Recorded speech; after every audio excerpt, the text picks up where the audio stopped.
पशुओं की सभी बीमारियों की जानकारी व उनके इलाज के लिए सब्सक्राइब करें हमारे चैनल को और बेल आइकन दबा लें।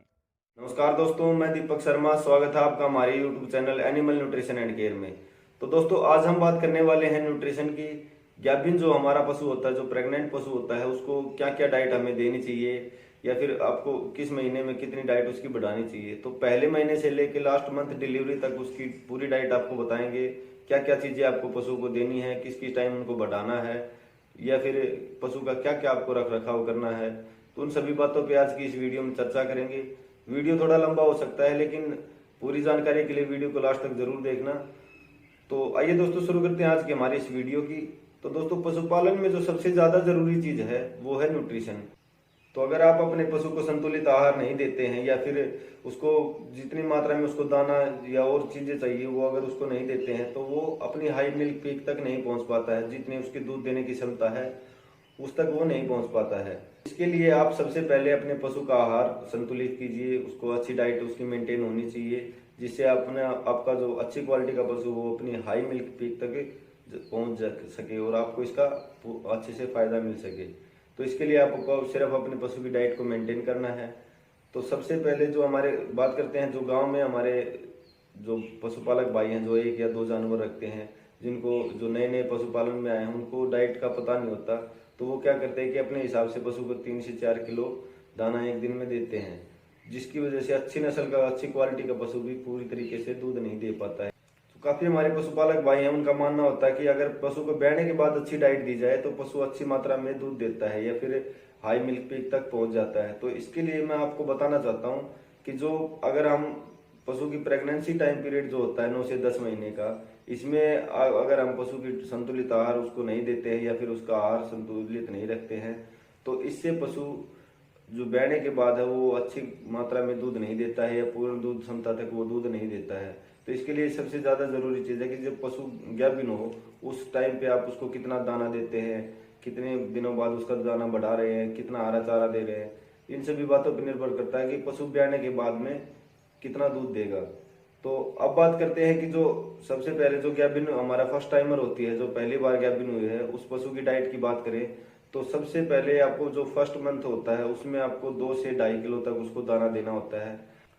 तो जो दाना होता है, दाना आपका काफी चीजों का मिश्रण होता है, जैसे कि किसी भी तरह का अनाज हो गया, खली होगी, चूरी होगी, चोकर हो गया, इन सभी का जो मिश्रण होता है उसको दाना बोलते हैं। वो आपको अपने पशु को 2 से 2.5 किलो पहले महीने से छठे महीने तक आपको 2 से 2.5 किलो दाना उसको जरूर देना चाहिए। और जैसे ही आपका पशु 7वें महीने में आता है, 7वें महीने में आपको उसकी दाने की मात्रा 500 ग्राम और बढ़ा लेनी है, उसको 2.5 से 3 किलो तक कर देना है। क्योंकि 5वें महीने के बाद में जो पशु के पेट में जो बच्चा होता है वो तेजी से ग्रोथ करता है, तो उसके लिए भी हमें उसकी डाइट की मात्रा बढ़ानी पड़ती है। 500 ग्राम आप इसकी मात्रा बढ़ा लें। और उसके साथ में आपको क्या करना है कि आपको सरसों का तेल पशु का स्टार्ट करना है 7वें महीने में। अगर 7वें महीने में अपने पशु का सरसों का तेल दे रहे हैं, अगर लगातार देते हैं तो आपको 50 से 100 ग्राम डेली आप अपने पशु को सरसों का तेल दे सकते हैं। आपको 9वें महीने तक आपको अपने पशु को 3 से 4 लीटर तक सरसों का तेल जरूर दे देना है। आप इसकी मात्रा अगर आप ज्यादा देते हैं तो 7 से 8 लीटर भी आप अपने पशु को दे सकते हैं। तो आपको ये इतनी मात्रा में सरसों का तेल 7वें से 9वें महीने में देना है। और इसके बाद में जैसे ही आपका पशु मंथ क्रॉस करता है, जैसे 8वें महीने में आता है, 9वें महीने में आता है, तो इसमें आपको 500-500 ग्राम डाइट में अपने दाना और ऐड कर लेना है। इसकी मात्रा बढ़ाते रहने हैं। तो लास्ट मंथ डिलीवरी का आता है उस तक आपको अपने दाने की मात्रा है वो 4 से 4.5 किलो होनी चाहिए। और 10वें महीने में जब पशु स्टार्ट होता है तो उसमें आपको अपने पशु को घी देना होता है, जैसे कि हमारा देसी घी हो गया या फिर रेली घी, जिसको हम वनस्पति घी भी बोलते हैं, ये या फिर सरसों का तेल हो गया। इनको आप अपने पशु को 10वें महीने में देना है। आटे में मिलाकर आप अपने पशु को खिला सकते हैं। तो जब आप घी देते हैं तो उसके बाद में पशु का कई भी टाइम होता ही है कि वो गर्मी दिखाने लगता है। जैसे कि गर्मी के मौसम में ये सबसे ज्यादा केसेज आते हैं कि 10वें महीने पशु डिस्चार्ज दिखाने लगता है, मोटा जो डिस्चार्ज होता है वो डालने लगता है। तो उस टाइम पे आपको क्या करना है कि आपको 2 से 3 दिन तक घी देना है पशु को। आटे में मिला के आप पशु को 100 से 150 ग्राम घी 2 से 3 दिन दे सकते हैं। अगर आपका पशु ज्यादा टाइम डिस्चार्ज डाल रहा है, बार बार डिस्चार्ज डाल रहा है, तो आपको अपने नजदीकी डॉक्टर से जरूर संपर्क कर लेना चाहिए। तो अब बात करते हैं कि जो हमारा गाय या भैंस है वो अगर एक बार ब्याह चुकी है या फिर सेकंड टाइमर या थर्ड टाइमर या फोर्थ टाइमर है, उसके लिए आपको दूध के बढ़ाने के लिए आपको कैसे क्या डाइट देनी चाहिए, किस प्रकार से दाना देना चाहिए, तो उसके लिए मैं आपको बताना चाहता हूँ कि आपको उस पशु का दूध के हिसाब से दाना मेंटेन करना चाहिए। जैसे कि मान लीजिए भैंस की अगर हम बात करें तो भैंस के पर 2 किलो पे आपको 1 किलो दाना उसको देना होता है।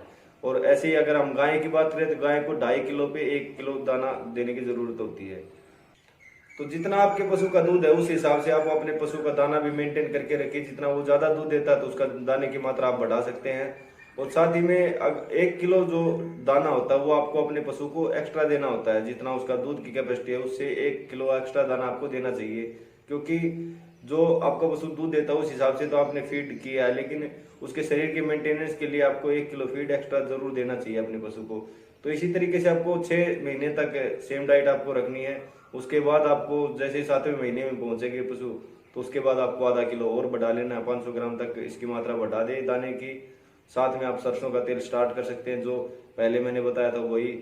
और उसके बाद में आपको 9वें महीने में तक आपको सरसों का तेल देना है, 10वें महीने में फिर वैसे ही आपको घी वगैरह देना है। तो इस तरीके से आप अपने पशु की डाइट को मेंटेन रख सकते हैं। लेकिन इसमें ध्यान रखने वाली बात ये होती है कि जब आपका पशु दूध दे रहा है, दूध देने के जब उसको 7 महीने हो चुके हैं तो जैसे ही पशु आपका 8वें महीने में आता है तो आपको उसको 8वें महीने में ट्राई पीरियड की तरफ ले जाना होता है। ट्राई पीरियड से मेरा मतलब है उसका दूध नहीं निकालना होता उस टाइम पे। तो काफी हमारे जो अच्छे पशु होते हैं वो एक बार ब्याने के बाद जब दोबारा बहते हैं उस टाइम तक भी दूध देते रहते हैं। और हमारे पशुपालक भाई क्या करते हैं कि दूध को निकालते रहते हैं। तो ऐसा आपको नहीं करना चाहिए। 8वें महीने तक एंड तक आपको उसको दूध छोड़ देना चाहिए पशु का, ताकि वो अगले ब्यात में और अच्छा दूध दे सके। तो पशु को ड्राई करने के लिए आप जैसे कि आप उसको जो जिस हिसाब से पशु के दूध के हिसाब से जो दाना डाल रहे हैं उस हिसाब से आपका पशु जाहिर है दूध बढ़ाएगा। तो जब 8वां महीना आपका आता है तो आप अपने पशु का दूध घटाने के लिए उसका दाना भी कम कर सकते हैं।